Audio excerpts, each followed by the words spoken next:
Welcome, welcome everybody. Greg Peterson from Urban Farm U, and I am here tonight with Darrell Frey and Jesse Tack for our first, I'm very excited about this, for our first introduction to permaculture through PINA, Permaculture Institute of North America.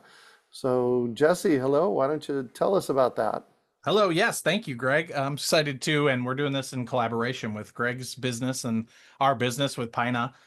Darrell's on the board of PINA, so we're really excited for this, and we really want to just try to spread the good word of permaculture wide and far, and see if we can get people excited to make it part of their livelihood. So as it happened probably to both of us three here right now, I was bit by the permaculture bug back in like 2006, I think, or something, looking for like what's wrong with the world, what are alternatives, and permaculture kind of, I mean, a friend of mine and I say this all the time. It's a bit dramatic, but it's somewhat true. Permaculture kind of saved my life a little bit. So it gave Mm. me something to hope for, gave me a future worth building and a career really worth traveling down and a livelihood. So I want to invite you all to join PINA as a member. I'll put the link in the chat. If you don't know about PINA, Permaculture Institute North America has been around in a couple different iterations, for a while actually, but multiple decades. And it's really all about that career development track from just learning about permaculture to being like, whoa, this is like radical and life changing. How do I make this part of my livelihood? To eventually and hopefully making permaculture a career path for many, many more folks, because we believe that we have a lot of the answers that the world needs. And one of the ways you can amplify your voice is to join PINA. It's $20 a year, so it's like a cup of coffee, right? So consider joining us and putting your shoulder behind what we're pushing and building. And the other thing I also want to invite you to is the PCX, which is a free permaculture space that people can hang out, meet each other from local areas, and just get to know your local permaculture folks from wherever you happen to live. So that's a free link. So everybody should join that because that's free. And PINA membership is cheap enough, hopefully, that it's doable. And without further ado, I'm just excited to hear from Darrell. So I'll pass it back to you, Greg. And thanks everybody for being here. Thank you, Jesse. Appreciate you, man. All right. So I'm going to say hi to Darrell Frey, and I'm going to introduce you here in a minute. I was looking through some old pieces of data, and I found introduction to it's a permaculture video. It's just 2 minutes long that it's me. I'm being a little bit comical, and it kind of explains what permaculture is. I just wanted to play it first, and then we'll jump in and introduce Darrell Frey and let him go. Yeah, in the meantime, if you have any questions, please drop them in the Q&A section on the bottom right. All right.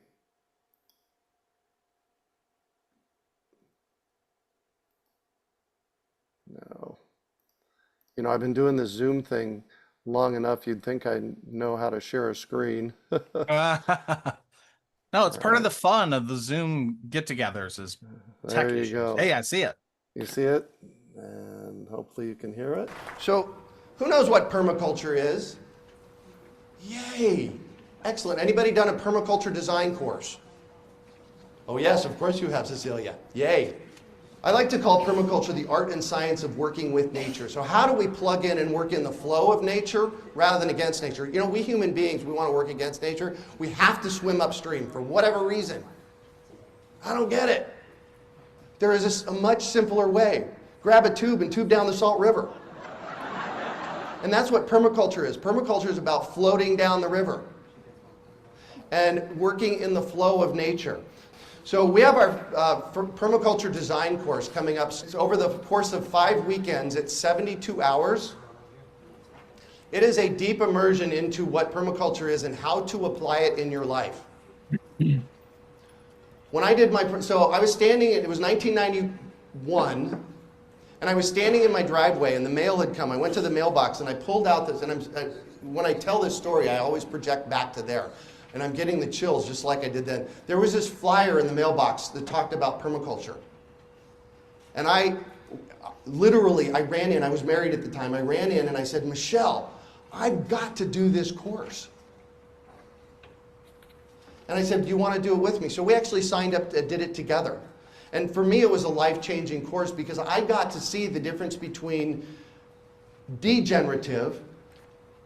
Degenerative basically is a flat line, and everything in our culture, human created, is done degeneratively. There's an end for everything. And the way nature does things, which is regenerative, and this is kind of like sustainability on steroids. Regenerative, it's like this, everything gets used in the system. This course is available. It absolutely changed my life. In fact, I know that for the next month after I did the course, there was a bruise here because I kept going like, oh my gosh, this is what I've been thinking about all my life. So the course starts October 1st. We still have a few seats left in it. If you're looking for a transformation, like let's get going and change my life and how you look at the world, do this course. It's an amazing course to do. I second that. Right? Yeah, I'll tell you, man. And if toward the end of our time here tonight, we're going to be chatting about how to find a permaculture design course in your area, because I highly suggest that you do one in your bioregion. That way you're going to get the pieces of what it's like to be in a drylands. Phoenix, Arizona is in a drylands. Yeah. And so, you know, if you're in the drylands, go to the PDC in Phoenix. So there you have it. Thank you for letting me share that. And I'm just going to jump in and introduce Darrell. Darrell Frey is a permaculture design consultant and educator based in Western Pennsylvania. Discovering permaculture in 1980, he was among the first wave of permaculture practitioners. After completing his PDC, Permaculture Design course, in 1986, Darrell began to develop Three Sisters Farm, Nursery, and Bioshelter. Darrell is the author of the book Bioshelter Market Garden, a permaculture farm, which serves as both a case study of permaculture applied to a 5-acre market garden and as a guide for designing, building, and managing bioshelters and market garden farms. He is also the co-author of the Food Forest Handbook. Darrell holds diplomas of permaculture education and permaculture design from PINA and offers permaculture education through consultation and through Three Sisters Permaculture. Welcome, Darrell. Thank you for being here. Yes, thank you, Greg, and thank you, Jesse. I'm glad to be here. I'm very excited that we're doing this, so thank you. So go ahead, no further ado, go ahead and share your screen and we'll talk intro to permaculture. Where am I at here? Share screen. And while he's doing that, if you have questions, you can drop them in the Q&A and we will get to them afterwards. Okay, does everything look good? Yep, things look good. We hear you. We see your screen. Okay, I'm ready to go. Yes, this presentation, I'm calling it Design for Regeneration. The logo you see is my logo, Three Sisters Farm. The Three Sisters are the three crops of the Native Americans. My farm is in what land had been variously occupied by Iroquois, Delaware, and other groups traveling through west as the Europeans settled. And, their main crops were corn, beans, and squash, some of their main agriculture crops, but they were grown as companion plants. The corn provides a trellis for the beans. The beans put some nitrogen back into the soil, and the squash planted a week or two after those helps mulch the ground, and together they're the basis of a good diet and they're good companion plants. So at the time we started our farm, we thought that might be a good name for a permaculture farm. My slides aren't advancing. Oh, there we go. Sorry. And as Greg mentioned, I wrote a book about it, Bioshelter Market Garden, the permaculture farm. And I will be talking a little bit more about the farm. I also co-authored the Food Forest Handbook. Food forests are, of course, a major part of permaculture design. this presentation, I wanted to give an overview of permaculture, some history of permaculture, and then I wanted to focus on a number of examples of different scales of applying permaculture. So it's not going to get real heavy into the details of permaculture principles, more of a broad overview.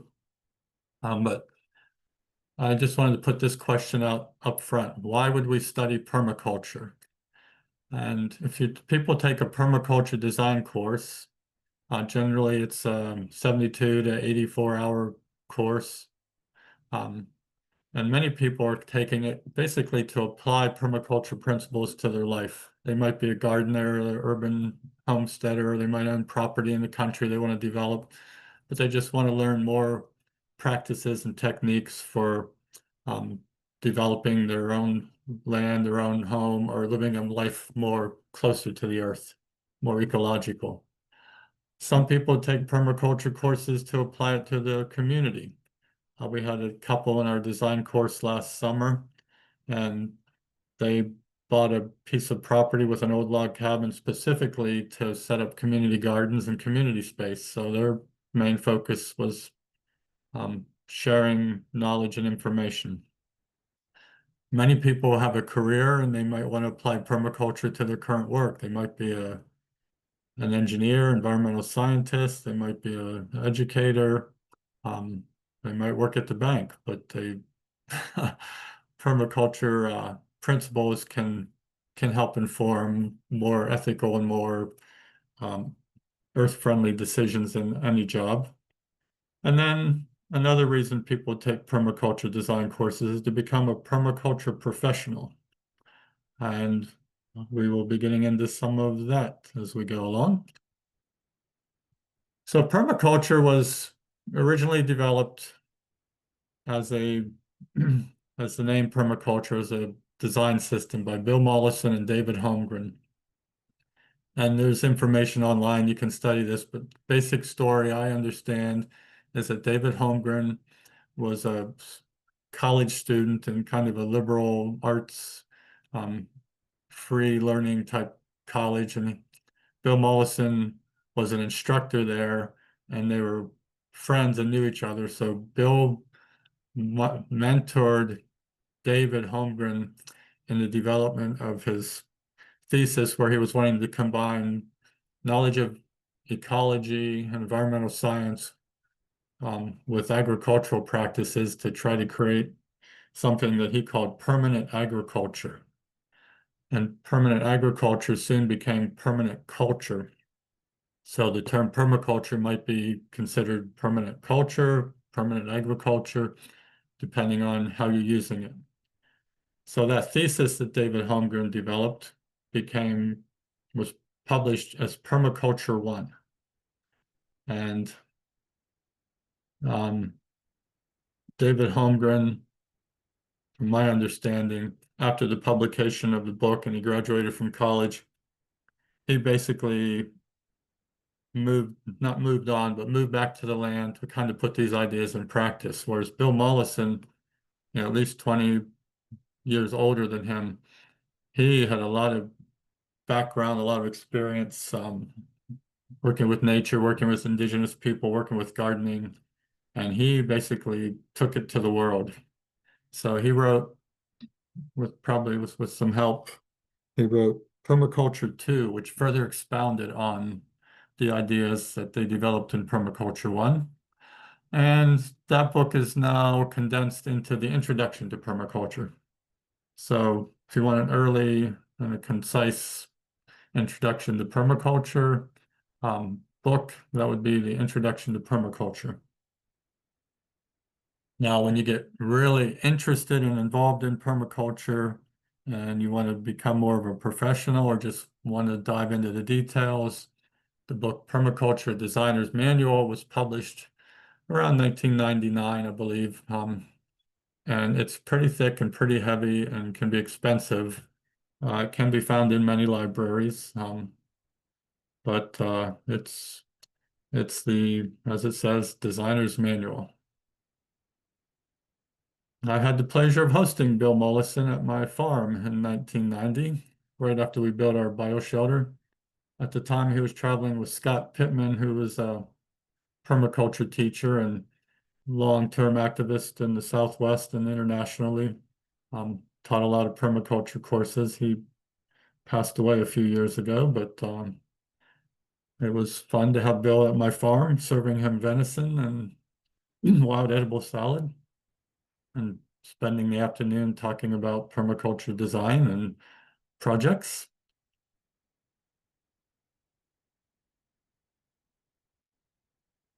So I first heard of permaculture in 1980.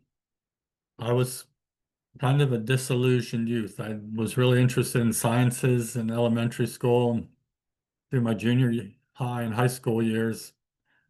I graduated high school in 1976. I was pretty disillusioned with the way that humans were treating nature and that the way science was in the service of industry. And I got a job as a direct care aide at a state institution, which was a good job for me at the time. And I started learning homesteading. I rented an old farmhouse in the country, and my neighbors were helping me learn.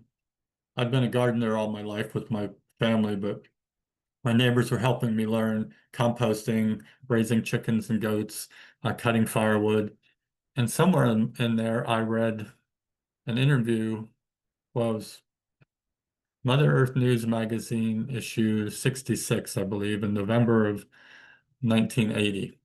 I read this article, and in it, Bill Mollison was describing permaculture. It was an interview with Bill Mollison, and he described permaculture as a design system in which you assemble components into their proper relationships. And his goal, the goal of permaculture, was to apply our understanding of environmental science and ecology to a new design system to help us create new relationships to nature and to the planet Earth. This picture came out about the time that permaculture was being developed, and people could see the Earth as a whole system, or as Carl Sagan called it, a pale blue dot. And there was a scientist named James Lovelock who was helping to study whether there might be life on Mars or life on Venus. And that made him think, well, how do we know that there's life on Earth? And he thought about, Mars is being too hot. Sorry, Venus is too hot, Mars is too cold, and Earth is just right. And he realized that if Mars was a living planet, that you would be able to see the life. You would be able to see signatures in the atmosphere, gases, could see, plants and animals give off waste and they're cycled through the planet. So he realized that there probably wasn't much, if any, life on Mars. But what he developed in that process was the Gaia hypothesis. And the Gaia hypothesis stipulates that life creates and maintains the conditions on Earth necessary for life to continue.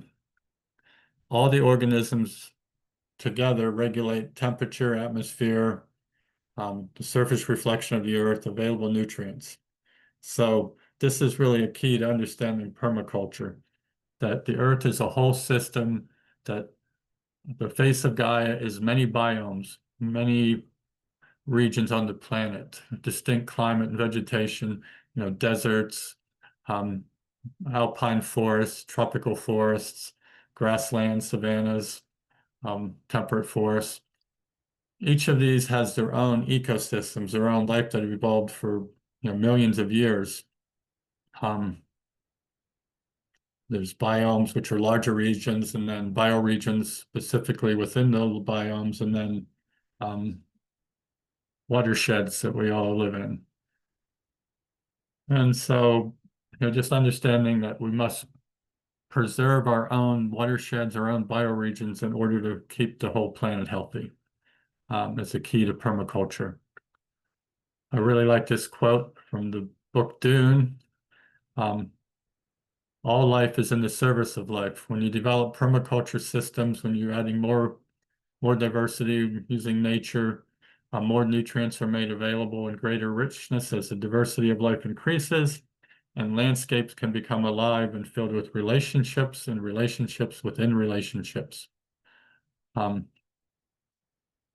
that's kind of a goal of permaculture, to revitalize our cultures, to repair, restore, and enhance our natural landscape, and repair our soils and our agricultural landscape. Permaculture is a design system. Again, we want to enhance the local and global environment by using renewable energy, sustainable systems. We want to capture and store resources. We want to produce yields. We want to recycle and return the excess to the earth through composting, sharing our extra zucchini and tomatoes, and basically just taking care of the planet. So these are a few permaculture principles. Now, a key to permaculture is the ethical system. It's an ethical design system that informs all our other designs.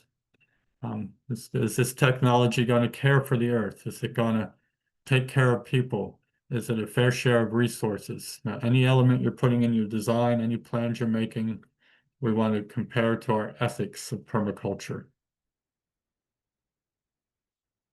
When we're applying permaculture design, there's a wide range of areas that it can be applied to. Clients I work with are developing properties. They might be setting up food systems. They have to have energy systems on the farm.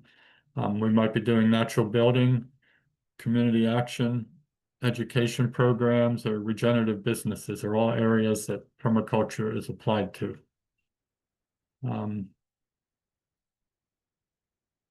And permaculture principles. Again, I wasn't going to go into these in detail, but basically there's numerous principles used in designing permaculture, and I will mention some of these in the following slides. Permaculture design is a circular process. We design our objectives. I want to start a market garden farm. I study my site. I have a place for a pond. I have a spot for buildings. I have available resources of manure, and I have some money to spend, and I have energy to use. So then I make my design. I think, how can I make this happen? What can I do? What strategies, what materials, what people will help? We measure and map the site, develop our budget and our plan, establish our structures, buildings, plantings. And then once we get moving, we study the site, adjust and design, and repeat the process. In my own case, Three Sisters Farm, I had a 5-acre field. It had an existing tree line that was fairly sparse. We had a place for a pond, and we wanted to, I had been studying permaculture for about 7 years. Finally took a design course in 1986. And I wanted to show that you could grow food year-round in Pennsylvania without fossil fuels, and that you could develop a market garden farm while increasing the biodiversity of the property. We studied other existing bioshelter greenhouses and developed our property. So this is the property after 20 years. We had a mobile home. We lived in at the farm. We also had a house 5 miles away on 10 acres of woods. We built our bioshelter, we put in a pond, and then we had lots of gardens, 10,000 square foot east garden, 10,000 square foot south garden, 10,000 square foot pond garden, 10,000 square foot west garden, all the garden beds laid out on contour. And in between the gardens, we had wild areas of goldenrod and wildflowers. We established fruit trees and sensible places on the edges and certain places throughout the farm. And we grew a lot of produce. We sold to restaurants, and we had a market at the farm on Saturdays, and we had a small subscriptions business, and we ate a lot of good food. Another concept in permaculture or good ecological design is integrating your systems. So our bioshelters, which is a solar greenhouse managed as an ecosystem. The bioshelter we were modeling after the Solviva bioshelter on Martha's Vineyard and bioshelters at the New Alchemy Institute on Cape Cod. And when we're studying these systems, we knew we had to have all these components in our market garden. We needed a packing kitchen, we needed a potting shed, we needed a greenhouse, cold frames, storage space, poultry, chicken coop, library. So by putting these all in one building, we save a lot of building materials and we make it for a very efficient workspace. So one end of the building, we have our packing kitchen, our office and potting room. And at the other end, we have chickens, a poultry room with an outdoor access, and greenhouse storage space. So integrated systems. Then it saves building materials and it makes for an efficient workspace.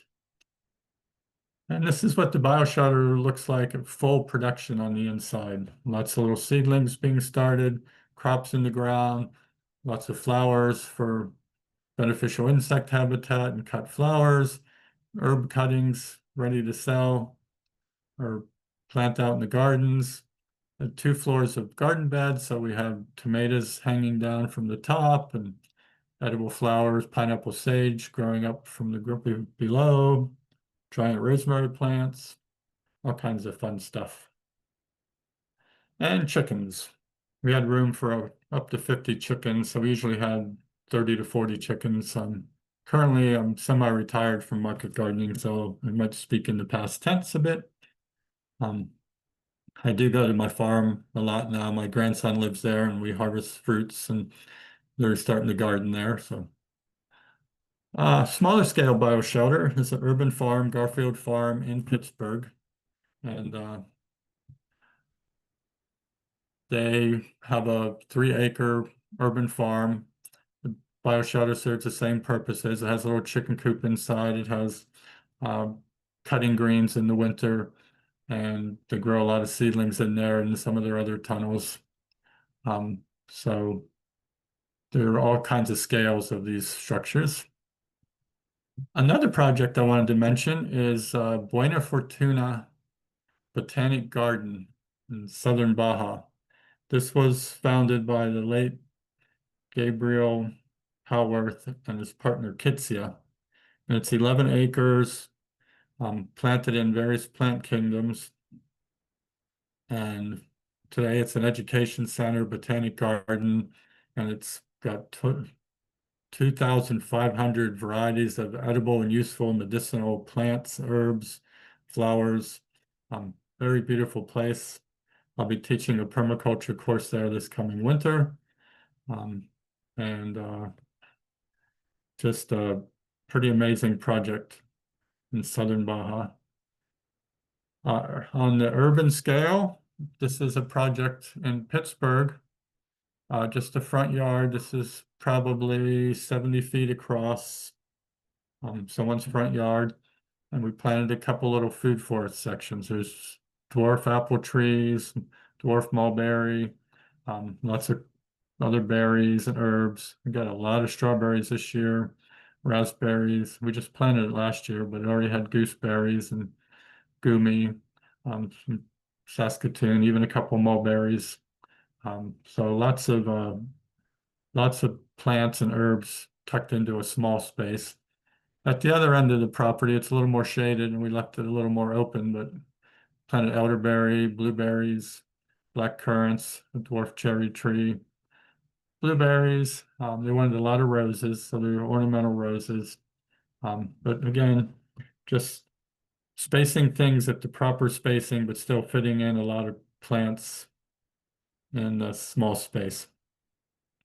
On a larger scale, we did a design for this farm. It's a wedding venue, but they grow a lot of produce and herbs and flowers for the property. So we looked at their 50-acre site and we identified pond sites and the seasonal stream and where they should put their gardens, how they should develop the buildings, and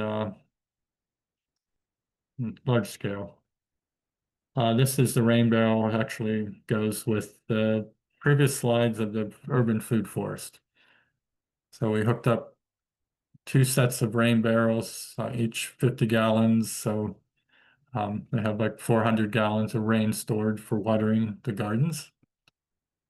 Alternative energy is very important in permaculture, and this is at a cider press. They needed to offset new energy production, so we put in a 2.5 kilowatt solar system that ties into the grid. On a smaller scale at my farm, we have a 12-volt pump that we irrigate from our pond with one solar panel. Natural building is important in permaculture. This is my ex-wife, Linda. We were doing cordwood construction, recycled an old barn someone wanted taken down for the barn beams, and used cordwood and concrete. In our case, concrete was actually a local product. We have a limestone quarry 30 miles away and sand and gravel pits all around us, so from glacier deposits. And so we did cordwood construction. We also did clay straw.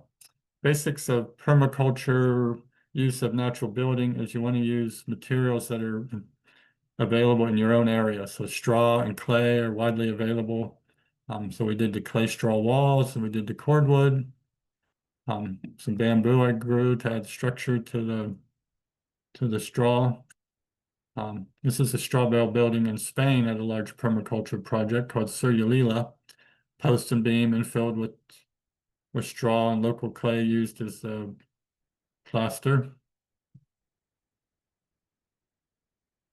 And this is my finished house with the cordwood walls, local hemlock siding. Permaculture to me is also about family. These are my 3 children, and behind my son Chris is his friend Travis. And they liked having a pond at the farm, boating and fishing and swimming. Biodiversity is very important on the farm. We have tree frogs and spring peepers. We have snakes and spiders. We have many birds. So while we developed the farm, we added a lot more biodiversity to the farm. Just amazing from a cornfield to a rich, diverse ecosystem of, the other day I was there and there was a family of ducks in the pond, and there's red-winged blackbirds, and this is goldfinch eggs. So there's lots of diversity of beneficial insects. Chickens on the farm. I believe we're about done. Back to the homestead. Okay. Excellent. Good Excellent. job, I Darrell. hope I didn't Thank you. talk too fast there. No, you were great. Excellent work, Darrell. Yeah, I love seeing your history there, for sure. So, Yeah. yeah, if you have any questions for Darrell, please drop them in the Q&A. And let's talk about what a PDC is and how we can find one. You want to give us a 2 minutes on what a PDC is, Darrell? Yes, the Permaculture Design Course. For many years, you had to travel somewhere or find one locally, and it was a 2-week immersion in-person course. And I actually prefer that model still. I think they're life-changing in ways that online courses aren't. But there are a lot of really good online classes. And actually, we often do some online classes. But basically, during a permaculture design course, there's a series of 2 to 4 modules every day that focuses on different aspects of permaculture design, from basic introduction and studying permaculture principles and practices to hands-on projects with clay straw or grafting, testing soils. So it's just like a mix of learning and experience, and also a lot of learning happens between the students sharing Yeah. information. Sometimes I think the best learning happens in lunch breaks when people talk to each other. Exactly. That's why I'm not a fan of online permaculture design courses. Right. Yeah. And the community, the design course we did last year, we do it on weekends. So we make it accessible Yep. in 12 classes. But the other thing that happens in the permaculture course, and the key thing, is that people work on a design project. So by the third class or the third day, people are getting an idea whether they want to be working on their own property or a group team effort. We try to pair people up in teams, even if they're on their own property. And at the end of the class, they do a presentation of their design showing permaculture principles in use. And in the permaculture course I took, the teacher assigned me to design a library and a series of workshops and classes at this McCoskey Center at Slippery Rock University. Nice. So it wasn't, it was more information. Luckily, I wrote down every book the teacher represented during a 120-hour class. So I basically said, do your bibliography, and he liked that. But anyway. Well, and So- that's interesting. Your PDC was 120 hours. Normally, what, they're 72? Yeah, I think Mollison's was also like 120 hours. So that was the original model, but it just wasn't doable. People could not go somewhere for 3 weeks. So Yeah. Right. Anyway. Wow. Excellent, excellent. So when I do these permaculture intros, Don Titmus and he'll be one of our guests coming up in the next few months. When we get to this point toward the end, what we do is we tell people to type in the name of your city where you're close, the biggest city close to you, and permaculture design course, and see what comes up to find one near you. Like I said, I'm a big fan of doing one in your bioregion. That way you're actually dealing with the things that are happening in your bioregion. And I know that PINA has started accumulating a list. Can you tell us about that, Jesse? Yeah, PINA has a diploma program for people who have been teaching PDCs or want to get their learn how to teach PDCs or teach permaculture in general. That's one of the diploma tracks we have. So we have a bunch of diplomates who have been teaching for years. Darrell is one. Greg is a diplomate as well. So what I would encourage folks to do is look for well-experienced teachers in your bioregion, in your state, in the biggest city near you, and work with them, because those are folks who've been doing it. But it's also very important to sort of like connect to the younger generation of teachers as well. So it's always our hope that the older generation of teachers is bringing in a new crop of teachers, as they starting to get older and they've taught 50 to 100 PDCs.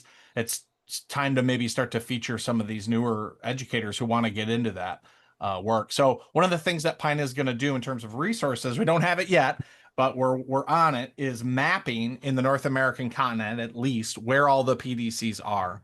And we'll also have it color coded so you can find PINA diplomates or experienced seasoned teachers. And so that map is forthcoming basically because of this project. So we're excited to be working on that. Yes. And in the next month or two, it should be available. Nice. Thank you for that. Any final thoughts there, Mr. Darrell? Well, what I didn't say at the beginning, I kind of alluded to it, that I wasn't without hope as a young man, but I was disillusioned. And learning permaculture gave me a lot of hope. Now, I live in Pittsburgh, Pennsylvania, and I've seen a lot of people coming out of sustainability programs and permaculture programs, and they're doing really good work. Urban farms, urban gardens, growing trees in Pittsburgh, native trees, Tree Pittsburgh and Grow Pittsburgh. There's so many good groups in your area to tune into. And so, even though watching the news, you might think things are bleak and our country isn't actually paying much attention to climate change. On the national level, on the grassroots, there's a lot of good work being done, and, connect into it. Yeah, amen to that. That's right. Yeah. Any final thoughts there, Mr. Jesse? No, I'm just reminded of my first PDC, which was in Detroit. with Larry Santoyo and Keith Johnson. And our final design project was redesign Detroit using permaculture. And it kind of blew our little minds because we were like, I was thinking I was just going to do my backyard. And they're like, no, what would you do for the whole city? Yeah. So that's just to say that permaculture scales really well. And it can be a whole city design or a whole watershed design or a whole bioregion design. And it doesn't have to be a garden. It can be about how we function in media or how we build tools or how we meet our fuel needs or our fiber needs. So wherever your interest lies, you can find yourself on that path in permaculture. So just go have fun and hope you guys take a PDC at some point. Yeah, Life-changing. exactly. Well, and so you mentioned the diplomat program. Yes. And I have what do we call them? A certificate? Yeah, you're a diploma holder. I'm a diploma holder, but mine's a curious one. Yes. And I know that Toby Hemingway was really railing for getting media and social change in Yep. place. So that's what mine is in, because what I love doing about permaculture is exactly this. You know, I have my Urban Farm podcast with over 900 episodes. By the way, David Holmgren has been on my podcast. So if you go to urbanfarmpodcast.com and type in David Holmgren, you can listen to him. That was a really cool one for me. I just set it to record and we just talked. I think Cool. I got 3 episodes out of him. That's awesome. Yeah, it was great. So that's just to say that permaculture can be made to fit in so many spaces. Yep. You know, I'm in media and, you know, the whole city of Detroit Right. or your backyard. So, Yep. Yep. all right, Darrell, well, thank you so much for being our kickoff person for our Intro to Permaculture series. And thank you, Jesse and Sean, for making it happen behind the scenes. And we'll see you all next month. Thanks everybody for being here. Thanks, Darrell. Thanks, Greg. Appreciate you. You bet. Yeah. And Darrell, unfortunately, when I click the done button, it turns everything off. So thank you All for right. being here. I'm sure we'll chat soon. Sure. Thank you. All right. Bye, guys. Bye all. Bye.